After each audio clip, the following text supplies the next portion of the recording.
Okay, Clay. So, how many episodes we're in? 7 episodes into Voyager's first season to this point. We've always commented on the fact that the Maquis lose their Maquis uniforms and put on the Starfleet uniforms a little bit early. They do it in the pilots, and then they carry on just because they need to have matching wardrobe, apparently. This was the this was the first episode I thought that the show actively damaged itself with the uniform change. There's a Harry Kim and B'Elanna Torres conversation in this one where they're talking about who is missing who at home, and B'Elanna doesn't have any family that she misses, and Kim is all about missing people. She calls him Starfleet as like a derogatory, or not derogatory, but as like a nickname, like a pet name for him. But she's wearing the uniform, and it really undermines what they're trying to do there. She should not be in a Starfleet uniform at this point. I haven't really cared about that until this point, but this is the first time I thought that there was like a writing example where it didn't make sense that they were dressed in the same clothing. Well, it's like when you move to a new school and you talk about the school that you go to, and you're like, well, at my school, blah, blah, blah, blah, blah. And then your people who are in your class go, you're in this school now, or did you forget? Mm-hmm. Again, they it happens. Swirly and take their lunch money. Yeah, it takes a while to get accustomed to a new town. Understandable. It was a nice little conversation. I wish that she was wearing like a cutoff T-shirt or something with a bandana, and he was in his I'm Starfleet right there uniform. with you. Speaking my language. Cutoff sleeves. I got some cutoff sleeves. Excuse me, Michael. This is Rick Berman, co-creator of the show. What if this episode we shoot a probe right up the ass of a giant interdimensional being? But it's a real tight hole they got there, Michael. You understand what I'm talking about. This probe. The smallest hole you can find, and the probe is just too big. I've written 17 scenes about lubricating this probe, Michael. One of these is going to work. Anyway, we're here for Listen, someone's got to give me my own show, because these ideas are going all straight into the trash, Michael. Where's Brandon? Brandon. This is Eye of the Needle. It's the 7th episode of the first I don't want to season. start a mutiny here, Brandon. But I think you and I need to go and start our own show. This is Eye of the Needle.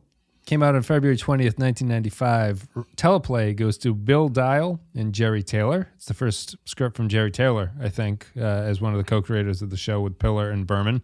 Story credit goes to badass crossover Hilary J. Bader. Directed by Heinrich Colby.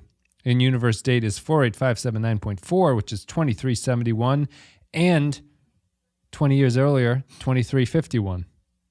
In this episode, Eye of the Needle, Voyager makes contact with a Romulan ship through a wormhole that leads back to the Alpha Quadrant. So I mentioned last episode, Clay, that there were going to be Romulans in this one. There are indeed Romulans in Eye of the Needle. I wasn't sure really, I really like this episode. I think this is my favorite Voyager episode so far.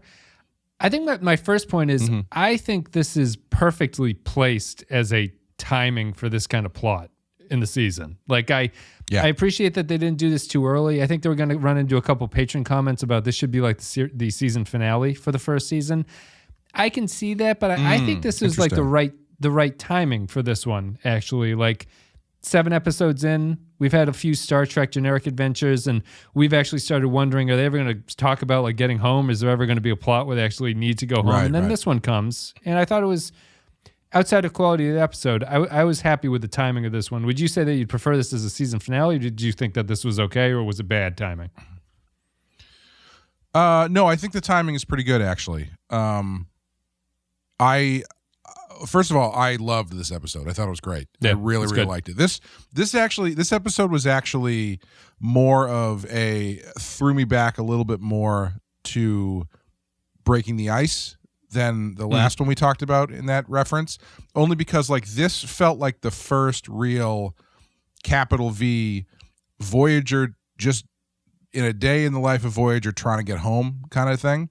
And it wasn't it was pretty straightforward. Everybody was working on the same problem. Well, I mean, the doctor thing was secondary plot, but the main cast was all working on the same problem. And it was they were close enough to getting home that it legitimately like broke my heart when it turned out that they would have been 20 years too early. Like I it was just one of those things where it's like, this is usually when they do this kind of story, it's like, well, obviously they're not going to get home. It's the 7th episode of the show. They're not going to make it back in 7 episodes. But like the incremental movements forward and backwards, I thought were enough to really give you and the crew some hope. Where it was not so obvious as to be like, oh great, they have a way out, and you're like, well, no, of course it's not a way out. It doesn't seem too good to be true right from the start. They have to work to get there, which makes the heartbreak exactly. all that more that's effective. what I was just going to say. Yeah, they have to basically develop new technology almost in order to figure out how to do it and convince the Romulans. I thought it's not just Technobabble. It's convincing this guy to actually like listen to them and pay attention and help them. Yeah, exactly. Yeah, they have to work with the Romulans. My biggest nitpick, however, is that in the real world, this does not play out this way, and to get to the twist, it is fairly contrived, I think. In what sense? I don't think in a million years that guy is like, you know what? I seem to be the only person on this ship. How about I come to you? Yeah. No, you're using. They're contacting you from the Delta Quadrant, and they're like, we think maybe we might be able to piggyback a transporter beam onto this whatever thing we're sending through a fucking dime-sized wormhole or whatever. Yep. 30 centimeters. If you're the Romulan, you go, okay, guys, why don't you send one of your guys over and we'll see how it goes? Like, not in a million years.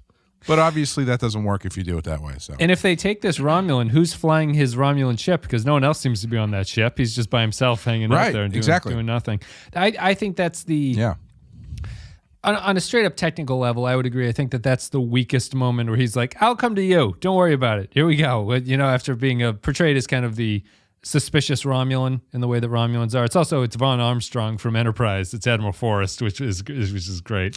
Oh, I knew he looked familiar. I didn't look him up, but his face through the makeup, I was like, I think I've seen this guy before. Yeah, it's Forrest. So he this is what landed him the Enterprise role, obviously.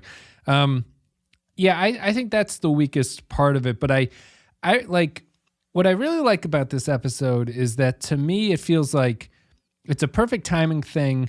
It's well constructed. It has good moments. It has good sequences. It also manages to avoid what I've complained about in the earlier Voyager episodes so far, which is that there is a lot of technobabble, but it does feel like it's technobabble that at least is trying to establish the parameters of their problem in a way that, like, I actually think it's kind of bad technobabble because I'm a science idiot, and I was watching it going like, none of this sounds like it makes any goddamn sense. Like the science here is like they say a probe gets stuck in basically a black hole in the wormhole, and it's just stuck there. It's not like it's not utterly destroyed or anything. It's just kind of stuck and it can't move.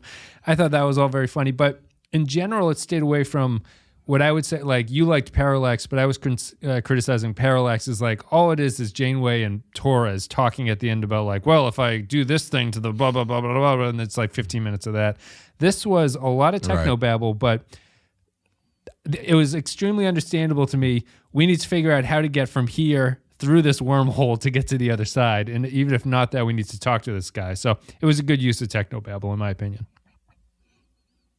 Yeah, there was also something different about this episode that I think made me like it a lot more, but I can't really put my finger on it. Because, I mean, Janeway was there, and Chakotay was there, and Paris was there, and Kim was there. Torres was there. The doctor was there. And Kess was there. That's the whole cast. I don't know. It didn't seem like it was missing much, really. It actually seemed better somehow. That's true. I didn't even notice that. He's not in this episode at all, is he? Is he in there like a minute? Is he in the scene? No, I don't think he's in there whatsoever. Yeah, he doesn't. Nope. He doesn't run in. Everybody's getting excited about possibly getting home, and he's like building a carrot sculpture in the galley or whatever. I mean, if he was in this one, he'd he'd back up and his ass would hit the button that would fire a photon at the wormhole and it would shut it and be like, oh, Neelix. He would walk in. He'd walk into the transporter room with a tray of bananas right as the Romulan guy comes in, and he'd take a step and slip on a banana peel and break his neck. Oh my God! Now we're never gonna get home, Neelix. You killed the Romulan ambassador. Killed everybody. Yeah, I think that it also just balances. It balances that push and pull of, is this going to work? Is this not going to work, in a way that is pretty effective, I think. For a series where they're not going to get home, it really builds effectively on, oh man, they might do something. How's this going to work out at the end here? Like, how are they going to be stopped from getting home at this point? Which is a good way to approach this in a series where what has to happen. Yeah, I also think like the way they laid everything out was really smart too, because when this story started, I didn't think they were going to build to the possibility that they might be able to get home, because I was really interested in the way they played out who is this person we're talking to, because they kind of inch that forward and they say it's a science vessel or whatever, and then he apparently has no time for crank calls from supposedly the Delta Quadrant, so he just hangs up on them. But and then they did some really great Star Trek stuff where they were talking about that conversation. They're like, oh well, something's weird about that. It must be right. Like they deduced that it's Romulans trying to. It's the right choice to be. And then Romulan, they go from there. Too. The Romulans are like a perfect species to talk to. Yeah. Yeah, and then they go from there into the longer conversation that Janeway and he have, and then they space that stuff out and fed that thread out really nicely. So you become, at least I did, I was interested in who this person was, what he was going to do, and then when they get to the point where they're like, oh shit, like I actually really like the way they did it too, where Torres comes like running in and she's like, I really need to talk to you right now. Not here. And then they go from there, passing a message off to, there's a possibility we might be able to transport over this thing. I just thought it was really well structured and really well paced out. Yeah, the Torres thing was interesting because I was like, she's going to say something about why they can't do it, and I was relieved that it was not the case. Like she's actually excited about being able to send people home. It felt the script works well as like a. I felt like they treated the ship as an entity in its situation, where Janeway is kind of concerned about not letting too much good information get out because the crew might get their hopes up and then only to be dashed. But then she's like, there's no way we're going to keep this secret, so just do what you need to do. And I thought that they, in a way that some of the previous episodes don't really show you that the ship as a whole is going through some kind of journey, I thought that they did a good job here of actually doing that stuff. Maybe some of the weaker aspects of just the early parts are, I like this Romulan. I think it's tough in such a short stretch of time to have a conversation that will feel effectively like you've convinced him of anything. I think it's good here, but it's like a B- for some reason. Like, I'm just not super crazy about it.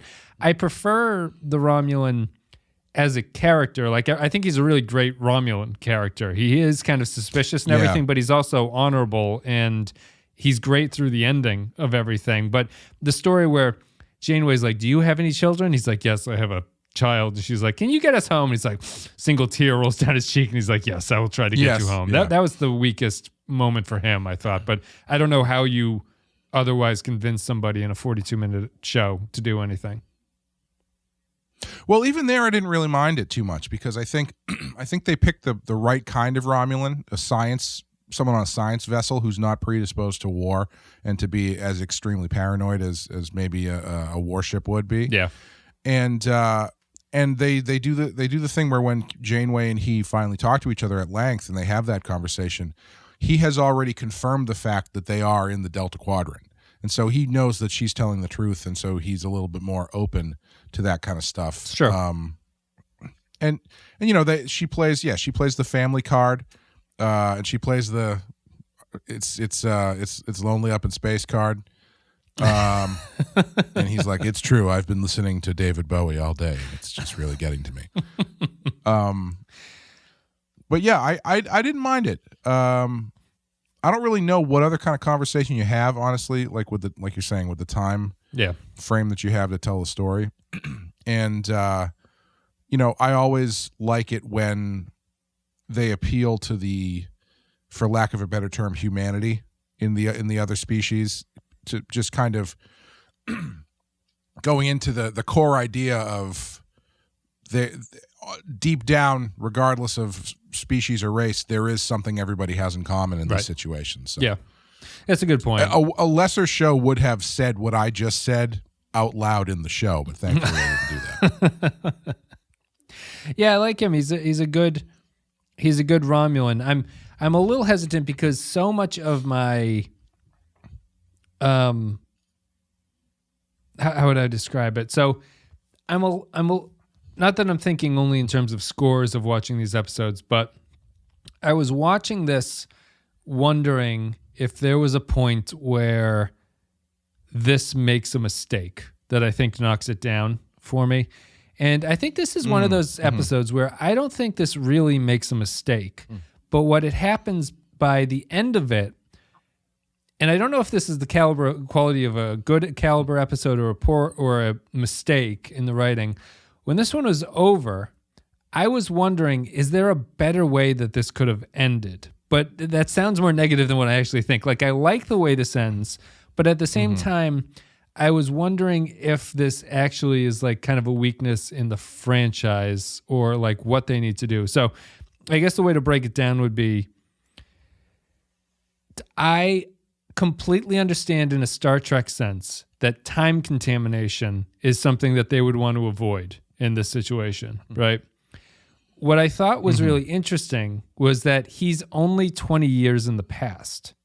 And I thought they could almost like, and this is not really a criticism of this episode, but it's a way that what I was thinking about when it was over. Is there a different episode where the larger conundrum becomes, can some people go back if they want to? Like... Oh, sure. Yeah. I was thinking, like, if this was real life, it would be like, imagine you woke up in the middle of the Amazon forest, grain forest or something, and you were like in this like tribal area and you had no way home. But someone came to you, this Romulan comes to you and he's like, I can send you back to Boston, but it's 2002. Right? He's like, you can't tell anybody. Hell yeah, baby. The Red Sox are about to win everything. The Patriots are about to win everything. The Celtics, the Bruins. I want to relive that. Are you fucking kidding me? Star Trek Enterprise is airing at this very moment. No question. So if you went back, I think I know the ending. I know the ending to everybody's favorite TV shows. I think there's my quote unquote problem is I think that Janeway shuts down the option for some people to go back too quickly. And I understand why they do it as a Star Trek thing. But I would be really fascinated if some people agreed to just go back to like the middle of Montana and live in a place that they know, but they never tell anybody about where they went and what happened to them. But just because they get to go home at that point. And what I think was so tantalizing is that they're kind of stuck because he has to be only 20 years in the past because it can't be so drastic that you go like, what is this ship that you're on? Like this thing looks ancient or whatever. Right. But 20 years is also not that big of a jump if you wanted to go home that bad. And I was just thinking, what if this episode ended with 10 random non-main cast members decide to go home that way and the Voyager loses some people, but they've made a decision. But it runs up against this time contamination idea, which I think is a good way to stop Voyager at all from going home. But it makes me wonder about interpersonal stuff. Would some people go home? Would you choose to go home in this situation, or would you stay there? In this specific situation, honestly, I would probably stay. I'd go home. Yeah. Because, well, let me tell you why. And I think this is sort of expanding on the idea that you're talking about the further discussion that could be had here. If I were to be given the option to go home, but I had to trust a Romulan to do it, and I was coming back from 20 years in the future from a highly advanced starship, And this guy's like, you have 20 years. You have the Gray Sports Almanac of Starfleet maneuvering and military history for the next 20 years. Yeah, I don't think I'm getting home, baby. I think they are putting me in a cage somewhere. You just remind me. They should have. When this guy beams back, like Janeway should turn to somebody else and be like, "Oh, I should have told him his planet was going to blow up in 20 years." Yeah. Well, she shouldn't know that, should she? We're still that hasn't happened yet in this that's true. Right? That's after this. Yeah, that would be after that. Oh, that's unfortunate. Well, anyway, that doesn't work. But I understand what you mean. The conflict in that situation could be, can we trust this Romulan? Even as much as we want to go home, is this something that is feasible, really? And I don't think it's a knock on this episode, because I think the episode's great, but I think there's a lot of interesting angles on this idea, too. Yeah, I think the more accurate representation would probably be, you can go 20 years in the past, like if but we're not going to Boston, we're being beamed into the Al-Qaeda headquarters in 2002. Sure. Yeah. Maybe I wouldn't go home in that situation. Yeah, that's good. I like that. I think that would have, I don't want to rewrite the episode, but it's one of those things that it feels like it's constrained by Star Trek at that moment. Like it has to do this Star Trek thing where it can't let anybody go, and we're going to say it's a time contamination thing. And am I also being like, in my mind, it feels different than when Discovery just decided no one's going to talk about what happens to the Discovery, right? Like, I don't know why, but to me, for some reason, if you just send like 2 people back and you're like, you have to live in the middle of Nebraska, like you can't talk to anybody about this. That's the thing that you have to do to go home. Go ahead.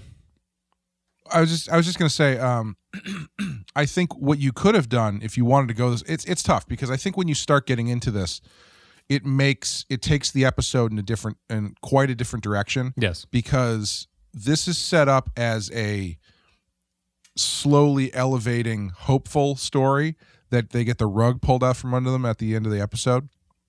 This isn't, and to have this conversation, you need more room for them to put that in there, and I think it changes the tenor of the story quite a bit. It does, yeah. And I don't want to rewrite this episode, yeah. But I do think there's an interesting other version to do what you're talking about, where ultimately, if we combine the two things we were just talking about, there becomes a big discussion over, well, why can't the people who want to go? And then ultimately Janeway has to make the decision to say, no, it's too big of a security risk. We can't let anybody go. Right. And so as much as she empathizes with the crew and wants them to get home in any way, shape, or form, she can't, as captain of the ship, she can't do that. And also she can see through the excitement and be like, no, this guy is great, but 20 years ago, relationships weren't on great. Yeah. We still weren't on great terms with the Romulans. You have 20 years of Starfleet knowledge. There's a good chance you don't get home. Yep. And so I think there's an interesting story in there, but I do think it changes the episode quite a bit to tell it. Yeah, what I like about that is that in this case, it's just a general sense of, if we go back, someone will have a butterfly effect that will change the future forever. And I like it more of a Romulan threat being the reason why they can't do that, instead of just a vague argument that you can never really go back in time, which the show does not believe, because you always go back in time in Star Trek. So it's like you can go back in time. Right, it's just one of those strange things. The other thing about the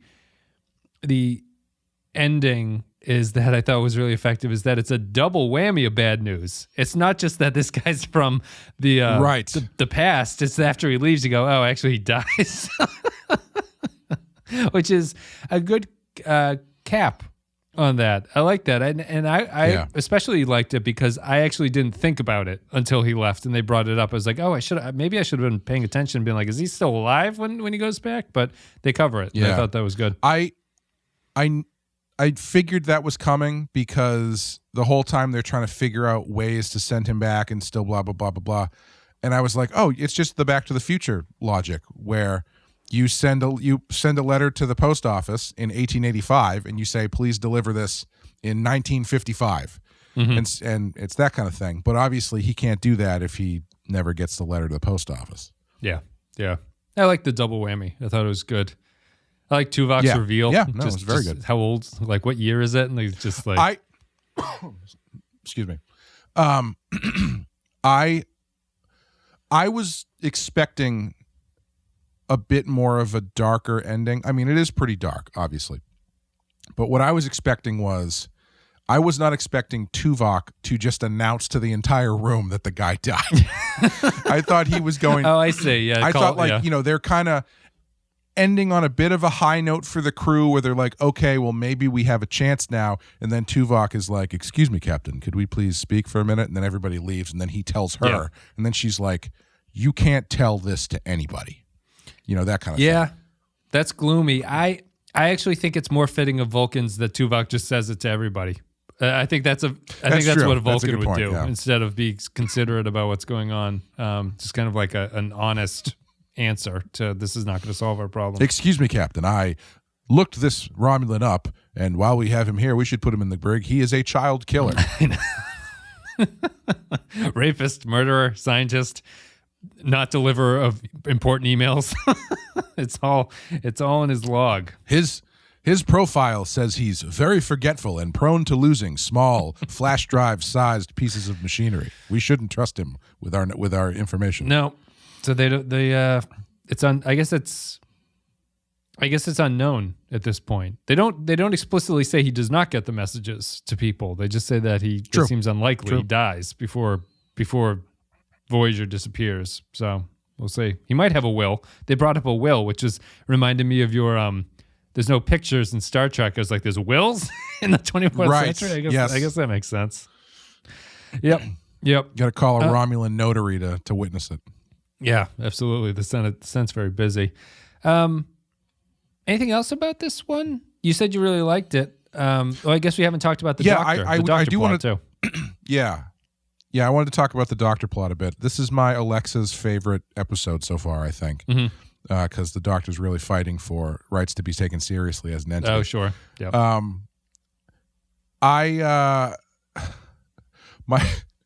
So kind of related to this. One of probably my favorite thing about this episode is I hope this is I don't know if they're doing this on purpose, but this episode had a really big feeling of Janeway unintentionally being an asshole, specifically to the Doctor, but also to other people as well. And I mean in that she has this long conversation with the Doctor about the Doctor being taken more seriously.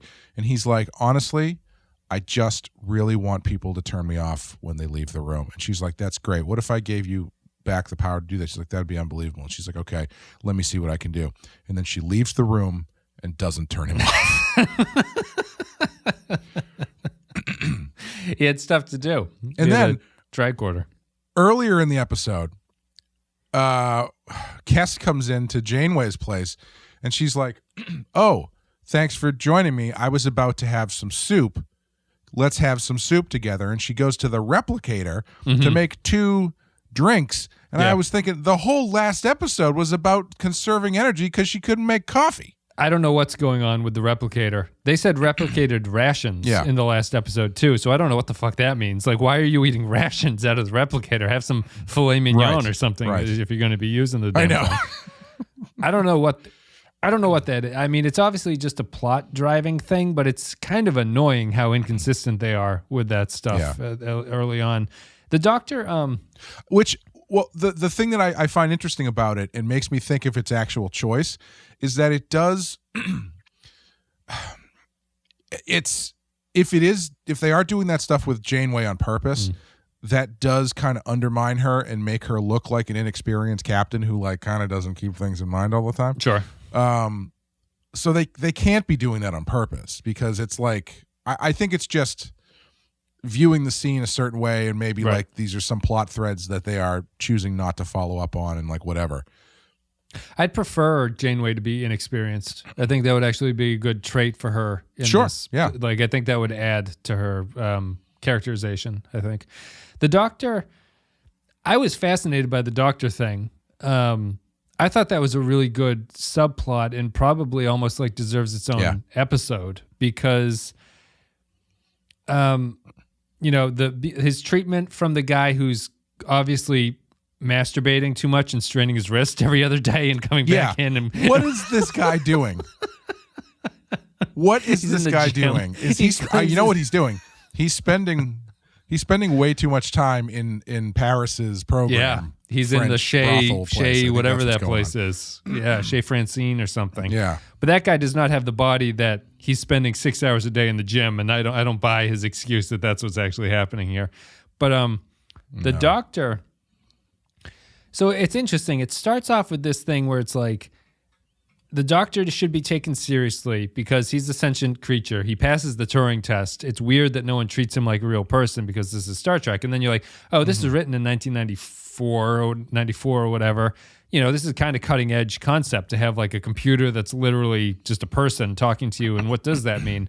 So it's like, oh, of course he's a person. And of course he passes the Turing test and he should be treated as a sentient creature. And it's wrong that they turn him off. The flip, when Kes comes in and is like, did you hear? We can all get beamed out of here. And he's like, I can't go. I thought was brilliant because I immediately was like, well, he has to fucking stay. He's not a real person. It's like I feel bad for him, but he's not real at the same time. And it was like, I thought the way that they bounced between the two ways that you can view the doctor was kind of genius. And I wish there was a whole episode focused on that because that was a great idea. What if the doctor has to stay and he can't leave? And should you feel bad about that? Yeah. No, I thought all that stuff was great. And it doesn't take up the bulk of the episode, but the scenes that they do are focused enough in what they're trying to do that it really maximizes what they're about and the story that they're telling. Also, just going to say, I think Kes having the hots for the holographic doctor is more interesting than her and Neelix, because this is like two episodes in a row where I'm seeing the scenes between them and thinking, she wants to have sex with this robot ghost. She does. It's too bad that other guy who shan't be named is hanging around. I like Kes and the doctor. It's a good pair. They make a lot of sense with each other. Yeah, I think it's great. She mellows him out. She's motivated to be like the nurse that he kind of needs and like the friend that respects him and stuff like that. It's a way. It's just a pairing that makes sense in the way that why are Neelix and she together? That makes absolutely no sense at all. Yeah. Right. Yeah. This is an interesting episode though, because like this is one where you're talking about the thinking that they changed the costumes too early. And I was thinking about that a bit too, because on the one hand, I really like how this is very streamlined as far as the story that they're telling and how it plays out. But on the other hand, I was kind of thinking, I wonder what the difference of opinion would be here regarding handling this between Starfleet people and Maquis people. Maquis would go home. And like Chakotay may as well not have been in this episode. Mm-hmm. He barely has anything to do. And I think he would actually offer an interesting perspective. But he's tough because like he's not really the Maquis perspective. He's kind of the one keeping everybody in line. So if you're going to have anybody offer that perspective, it would have to be probably Torres. Yeah. But she's not doing it because she's working on the thing. Yep. As drawn in Paris, this, she's also has the least was reason to go home too. She like Torres is set up Right, as I don't have any reason to go home. Yeah. Yeah. And Paris also may as well have not. Does he have lines in this? Barely he any, says Technobabble. He's barely in the episode. Yeah, Technobabble stuff. Yeah. But I will say, on the flip side, Harry Kim, already a better character than Mayweather. They actually gave him quite a bit to do in this one, and it was actually pretty good. Yeah, he finds the wormhole. He does stuff like that, and yeah, I think he's good. I'm realizing now, like we made fun of it in Enterprise. I actually have very little immediate recall about what the roles of the characters are in the show. Like I don't know if they've mentioned that Kim is ops yet. Like he does Data's job on TNG and stuff like that. Oh, okay, all right, sure. Tuvok is security, and he's Worf basically. Paris is the helmsman. He's like Wesley. I suppose. Like, that's kind of it. And the Chakotay and stuff makes sense, but it doesn't immediately pop to me that those are what those characters do, which is a small thing. I'm sure I'll sink into it. But no, it was nice that when the Romulans showed up, Janeway took a minute to remind everybody what everybody on the ship does. Establish it, maybe. Maybe they haven't even established it. It's just they stand in certain places. Yeah, I liked this one. I thought it was good. I don't want to keep bashing on Enterprise. I thought this is maybe better than every episode of Enterprise, but one episode of Enterprise. Like, I think Observer Effects might be better than this, but that's about it to me. I think what this show has done extremely successfully to this point, only 7 episodes in, is that I like this cast of characters better. It's just like, I feel bad if they can't go home, in a way that is really neat in how quickly they establish this. Like, it's just a likable group. They're just kind of fun to be around in a lot of ways. Yeah, totally. Regardless of whether or not I know what their positions are, excuse me, the difference between this crew and the Enterprise crew is, they got the important thing right. Like, on Enterprise, I more or less know what everybody's position is, but I don't know who they are as people. Yeah. In Voyager, I don't really know what their positions are, but I know who they are as people. Yep, that's a good contrast. It's neat. I think it's good. Anything to say about this one before we go to final thoughts? Or I guess we can just use final thoughts to make our final points about it. But we'll do that now. Patreon.com/The Pensky File. If you guys are interested in supporting the show and you want to hear continuing coverage of, or you want to support continuing coverage of Voyager, it's the place to go. Patreon.com/The Pensky File. You get all the Picard coverage. I think Picard is still going at this point. If not, Strange New Worlds is starting up, and we're probably covering that because of how successful the Patreon has been recently. So if you want coverage of new Trek stuff, go to patreon.com/The Pensky File. There's a whole bunch of other stuff too. Clay and Amanda do a horror series on Stephen King this fiscal year. We have some 100+ podcasts going back quite a ways. There's all sci-fi stuff. Event Horizon, which has been on the Discord recently, is up there. Jurassic Park, blah, blah, blah. Good stuff. And as always, our Captain Tier supporters get a special thank you. Special thank you goes to Ben Douglas, Tark Latif, Andrew Sherlock, Joint Mango, Cal Barrett, Christian Pouch, Mike Burnett, Matthew Ross, Michael Pond, Matt Cutler, Brendan House, Nick Sergey, Grim Santos, Sean Bradley Killens, Dwayne Hackett, Vault 13 Hero, Kevin Reyes, Jordan Cooper, Darth Moss, Russell Ellis, Stephen Minton, HH28, Derek Zajac, Paulo Roscoe, Jacob 123, Patrick Seba, Dave Davies, Poindexter G, Barry Wallace, Jamie Crow, Captain Brazic, Eric Antoine, Jakey's Gamer, Kevin Lowry, Nick the Rat, William Scheisler, Rayhan Jaffer, Grappler Jean, Zorn, Zane, Majors, Olivier Pardeur, Tom Hickey, Jose Hunters, EWNF Remixes, Captain Munchausen, James McLennan, Diz Brother Jonas, Tommy Tango, Admiral Nakamura, Ed Mark Starr, Tuvix Must Die, Chris McLaughlin, Royo, Jeremy Boudreau, Rage for the Machine, J-Man, The Undiscovered Mugato, Robbie Duffield, Daniel Adam, and Atanga Udom. Thank you very much, everybody, for supporting the show. We like support. And thank you for valuing the content that we put out there. Anyway, let's go to Patreon comments. If you're a patron, you can leave your thoughts. If you're $5 and up, we read them on the show. Norman Buckwald says, there's a lot of these. I apologize if I trim some comments down a little bit, but we have limits, time limits, just of what is possible. You guys got to stop using commas to get around the 5-sentence rule. People are none of this really stretching shit. Grammar in a way that Grammarly is not happy about. If I click on this and highlight and say, Grammarly, tell me what's wrong with this. But I know there's a lot to say. This is not Finnegan's Wake. This is Star Trek comments. Okay? Imagine the comment box is the size of Harry Kim's wormhole, right? And you got to fit all your thoughts into this thing. And they're getting stuck because they're too big. Norman Buckwald says, Eye of the Needle is the first of the very good episodes of Voyager. Yes, a Will They Get Home episode will be common in this series, and this is definitely one of the best. The twist of the different time frames, please remember this preceded DS9's sound of her voice, so this was truly new at the time. Overall, it's a pretty good episode because of the acting, characterization, quality of the Romulan character, and more. 5 tiny wormholes out of 5. Alex says, it's funny. I was thinking about that Deep Space Nine episode, and I think that actually stopped me from predicting exactly what was going to happen, because I was like, oh yeah, there's that one where they're talking to the person and it turns out that it's like an old signal. They've been dead for like 50 years or something. Yeah. I didn't think that it was going to be the same thing, but it is more or less the same thing. Yeah, not dead, just time. It's very effective, sort of time travel. It's not really time travel in DS9. It's just like a time delay or something like that. But right. Yeah, I think that. Oh, we'll get to that at the very end. Alex says, I always liked this episode. The twist at the end with the Romulan dying before he could hand over the messages was a nice way of creating some ambiguity. I don't know if he knows that or if he's just assuming. That being said, I feel introducing an Alpha Quadrant alien only a handful of episodes in speaks volumes to the lack of creative ideas for the show about braving the unknown. The 3 probe shafts stuck in a tight wormhole out of 5.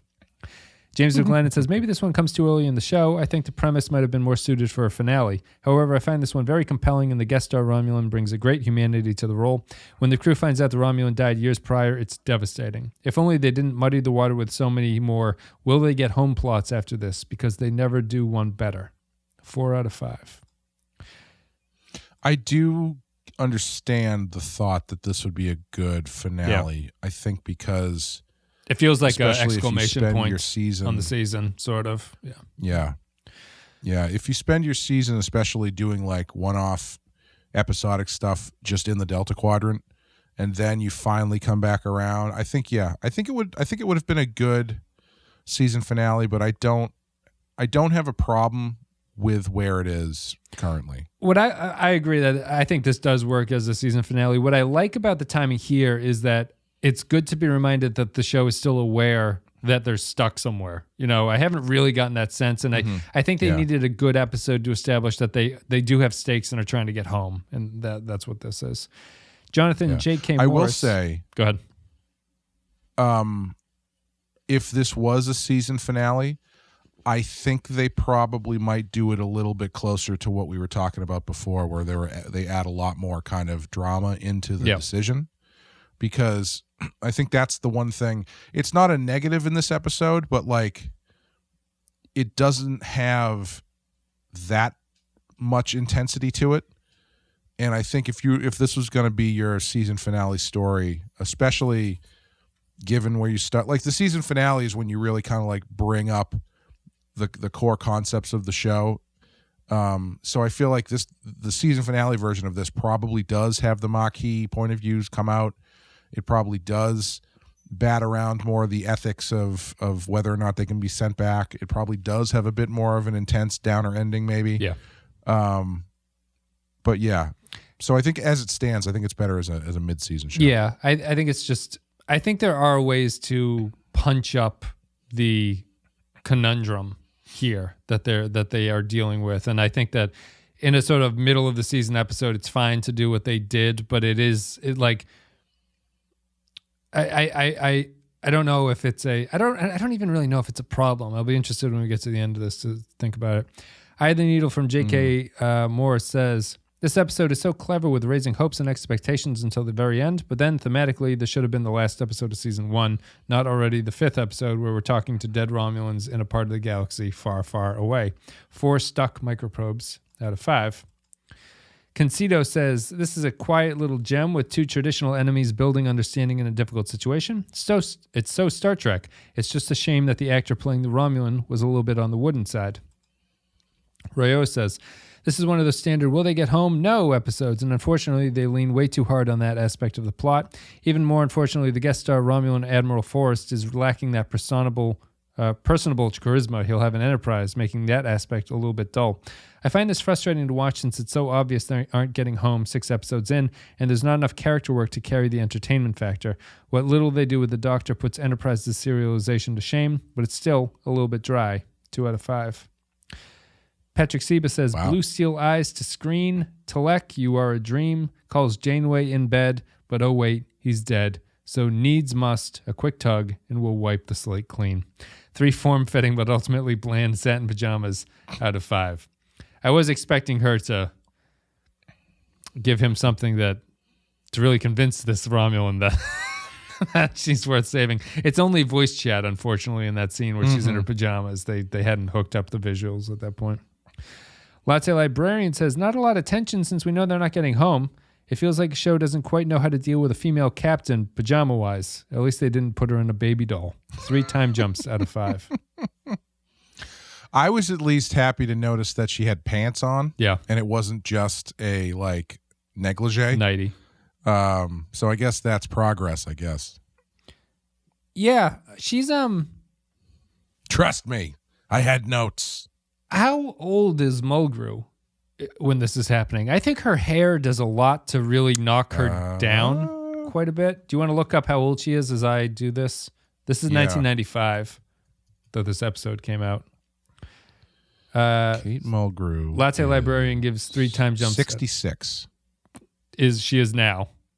So she was like, yeah, she's 66 now. So she's was 35. Like in her mid-30s. Yeah, 35-ish. Okay. 35, so she's actually a little bit older than I thought she was at this point. I would have guessed around 30. But her, my point was I don't think she has a great haircut in this first season. There's so much hair. Yeah, it's a lot of hair. It's very swoopy and stuff like that. I don't know if Janeway ever gets a great haircut, but maybe it's because she's older than I thought she was when this is going on. So they're trying to make her, like, are they trying to, it comes back to my thing about not really understanding Janeway. If she was younger, I think her haircut makes her look older and it was a bad haircut decision. But if she's supposed to be older, I understand what they're doing with it. I don't know.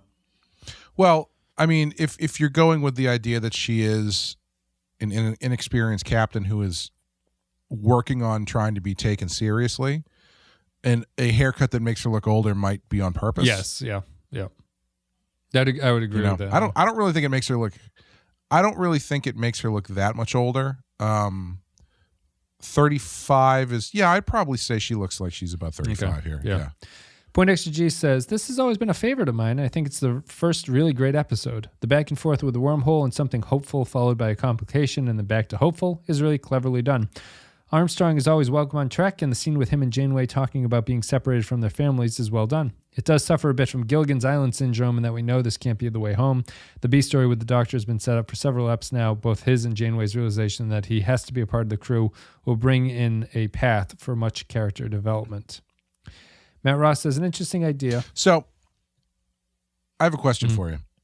Maybe we can talk about this after we get through. Maybe we should save this for Picard. I don't know, but we're on... We can't save all our good Voyager ideas for and Picard, the Voyager. I know, but the Voyager stuff is what's making me think of it. With all the problems that people have with quote unquote fan service in the new Star Trek, how do people feel about in, let's say, the TNG movies when you have the Doctor show up from Voyager, or in Nemesis you've got Janeway show up, or you've got references made to the Defiant and stuff like that. Is that not kind of in the same ballpark as, I mean, obviously they're doing more of it in Picard, but is that not, I feel like people traditionally love that stuff in those movies. Like, do people groan when Admiral Janeway shows up in Nemesis? No, I don't think so. I would have to, I'm trying to think now of how Picard brings up its fan service. I think that if I were to say something just kind of off the top of my head, it does feel like when in the First Contact movie, after we had watched that for the podcast, I remembered you saying, "Oh, I didn't know that the Defiant is from DS9." Like, so you had been watching First Contact being unaware of the Defiant and that this is actually a ship that we've seen before. But I feel like the modern Picard series, even if you hadn't seen DS9, if First Contact was done in the way that modern Picard is done, you would be unable to not recognize that this is a callback. You know what I mean? Like, there's a kind of subtlety when they did it originally that they weren't having characters go, "It's the ship from Deep Space Nine coming about, sir." You know, it's a little bit more natural feeling than that. Does Picard even call her Janeway? I guess the thing I'm thinking of, I'm not sure. I guess I'm thinking of like the skull scene. Yeah. Like, is calling out the fact that it's Gul Dukat's skull and that it's Martok's skull, is that really more than the Doctor from Voyager and the Defiant showing up in First Contact? Well, my problem with the skull scene, not to spoil our Picard talk there, is that that would be like if in that Borg fight in First Contact, they're like, the Defiant is here. Also, the Voyager and the Enterprise A. You know, it's like it's all these ships that you're like ultimately familiar with are showing up, and it's like this is a lot of coincidence that this is all happening at this point. Yes, that's true. That's a good point. Yeah, that's true. Matt Ross says we can continue that once I refresh myself on a Picard episode. We can come back to that and like reassess where we stand on it. An interesting idea of a way home, or at least a communication on the way home through a micro wormhole, more character development of the Doctor and some of Kim. It's nice to see the Doctor become self-aware. The fact that the way home is a time dilation and the communications would have been on hold for 20 years, if even sense at all, combined with the disappointment at the conference room and the twist ending, I think weighed more heavily on Janeway at the ending, again questioning her choices. 3 time paradoxes out of 5. Eric McGowan says, I always enjoy this one, giving the crew hope of making it home and then taking it away in a surprising way with a twist with their communication that the Alpha Quadrant is this wrong, with their twist in the communications with this Alpha Quadrant Romulan is that he's in the past. The ambiguous ending with the crew not knowing if he passed on the message is a nice touch. 4 out of 5. Kyle Barrett, Eye of the Needle. Now, this is the type of depressing shit I want from this show. After some time-wasting technobabble, we get an episode with a great second half, which finally taps into some of the drama of the show's premise.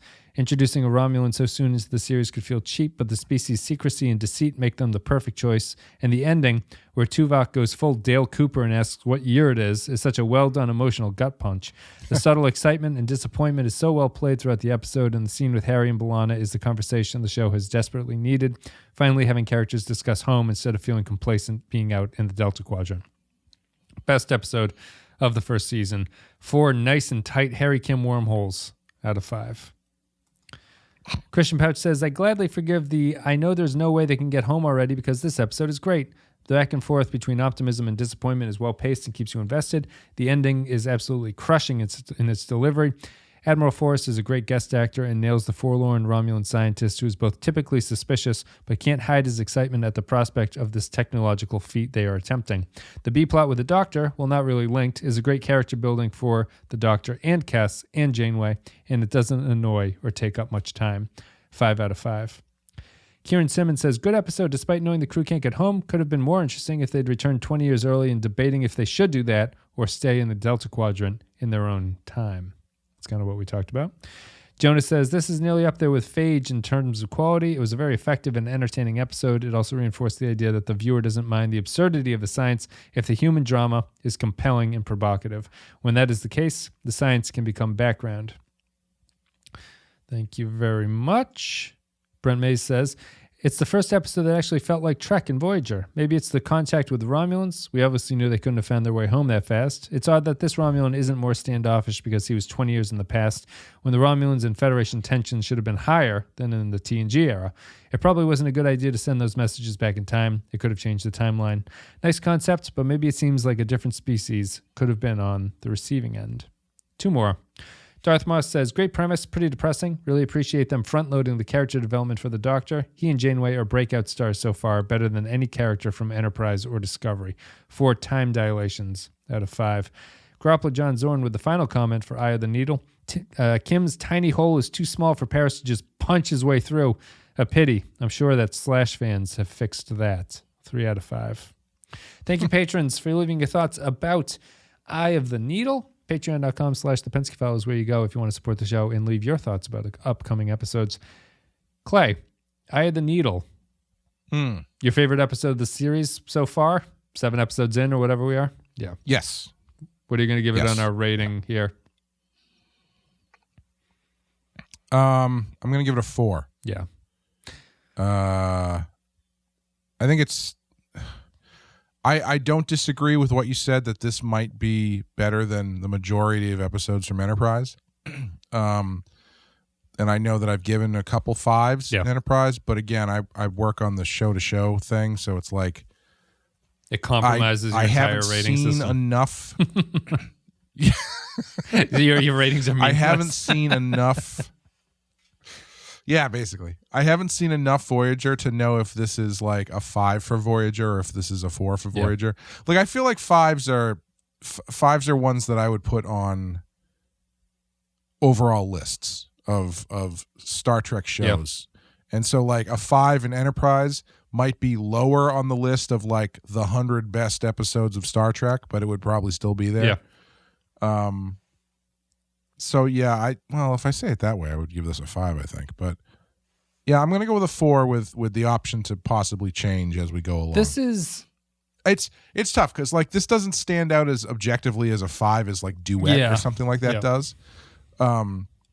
Because I do think it is a great use of the concept and the inherent problem of the show, but I think as we were sort of talking about, it is kind of missing a little bit of a oomph to it to really kind of push it over the edge.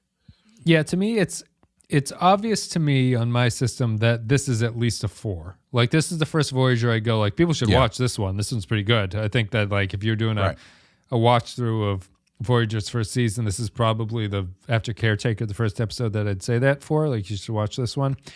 I was wondering why it doesn't get to a 5, and I don't think it quite gets to a 5 for me. I think that really, if it's only personal taste, it's like it doesn't really feel like if someone puts this on a list of the greatest Star Treks ever, I'd say, that's probably down at the bottom. I would think about that. But it's also just to hit a 5 level, I think it has to go back to what we were saying, not just because it's like personal preference, but it's like there has to be some real meaty problem with going back outside of just time shenanigans. Right. We can't fuck with time. That's the wrong thing. If there had been a really great reason why they couldn't go back, and maybe some people did go back and it's a real conflict, or Janeway can't send them back even though people want to because it's something, I think that's potentially a 5. As it stands now, this is a great structured, paced episode that has a neat little ending on it that makes you think about things, but it doesn't really move into like all-time greatness for me. But it's the first season of a show. A solid 4 is nothing to sneeze at, I think, in that case. Is this the first time in the history of this time travel cliche where saying if we go back in time, we might ruin the future actually stops people from going back in time? Could be. Yeah.